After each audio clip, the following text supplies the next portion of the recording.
हम हर साल ही मानसून बारिशों के बाद देखते हैं कि भाई अर्बन फ्लडिंग हो जाती है, सिचुएशन ख़राब होती है। इस बार तो हलाकतें बहुत ज़्यादा हुई हैं, जानी नुकसान, माली नुकसान। अब हुकूमत दावे तो बहुत करती है और जब पूछा जाए तो उसको कुदरती आफत कहकर जिम्मेदारी से जो है वो हम नबर्द आजमा हो जाते हैं। आप क्या देख रहे हैं? देखिए, हम ना इसको सीरियसनेस तो इसकी ये डिमांड करती है कि इस पर ख़ास तौर पे 2020 के फ्लडिंग के बाद जो बहुत नुकसान हुआ था उसके बाद से इसको सीरियसली लिया जाता है। और क्लाइमेट चेंज के हवाले से पाकिस्तान का रोल, और आपने देखा इस हवाले से तो दुनिया ने पाकिस्तान के लिए $20 बिलियन, $25 बिलियन भी मंजूर किए थे, लेकिन हमने $5 बिलियन भी इस हवाले से में नहीं मिले। वो एक $1.5 बिलियन सिर्फ IMF ने दिया जा रहा है, वो तो लोन ही है। अब सवाल ये कि जी इसकी अहमियत कितनी है। आज by the way prime minister साहब शहबाज साहब गए हैं national disaster management authority NDMA के ऑफिस में, वहाँ जाके उन्हें ब्रीफिंग दी है और पूछा है कि भी अर्बन फ्लडिंग को रोकने के लिए अब तक क्या किया गया। तो हम ना यही तलात आ रही है कि गफलत, सुस्ती जो हम देख रहे हैं, जो मुतल्लका महकमे हैं, और ब्लेम गेम एक दूसरे पे डाल देना। अभी बात कर रहे हैं जी, आप बारिश होती है न्यूयॉर्क में जी, वहाँ तो हमारे यहाँ तो 25 इंच बारिश हुई है। वो जो बन जाती है आपकी क्या कहते हैं 628 मिलीलीटर, तो वहाँ तो 45 से 50 इंच बारिश होती है, लेकिन निकासी का निज़ाम है हमारे यहाँ ही नहीं है।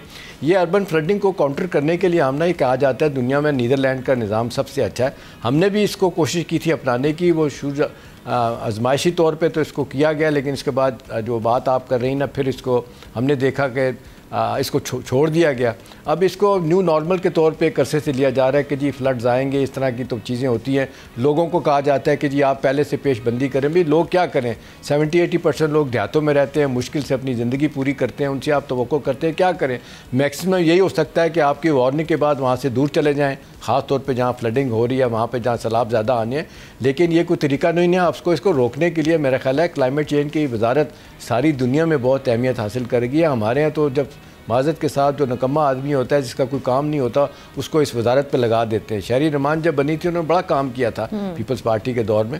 अब सवाल ये है कि इसके लिए जो जितने महकमे हैं और ख़ास तौर पे NDMA उसका एक बड़ा रोल बन जाता है। सिवाय इसके कि तनख्वाहें दी जाएँ, पैसा खर्च किया जाए, हर साल इनसे पूछा तो जाए भाई कि जो आपने मेजर दिए थे कितने मेजर पूरे हुए।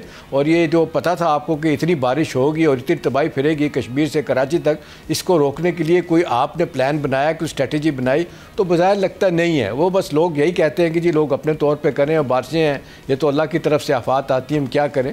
अब देखिए अल्लाह की तरफ से आफात सारी दुनिया में आती हैं, लेकिन उसको रोकने के लिए कोई तरीक़ाकार होता है। हमारे यहाँ माज़रत के साथ ऐसा नहीं हो रहा। ना ही सूबों और मरकज़ की इस हवाले से कोऑर्डिनेशन देखी जाती है। बलूचिस्तान में तबाही इतनी फिरती है कि वो तो सरफराज बुगटी साहब खुद मानते हैं इस बात को, कहते हैं कि 200 जो है ना वो नालों के ऊपर लोगों ने नाजायज़ तौर पे घर बनाए हुए हैं, मस्जिदें बनाई हुई हैं, इबादतगाहें बनाई हुई हैं। नतीजतन यह है कि पानी वहाँ रुक जाता है, और बारिशें हो तो पानी अगर गुजर के चला जाए समंदर में तो वो मामला इतनी तबाही नहीं फैलाता जितना पानी रुका हुआ तबाही फैलाता है। सब्सक्राइब करें और बेल दबाएं ताकि कोई खबर रह न जाए।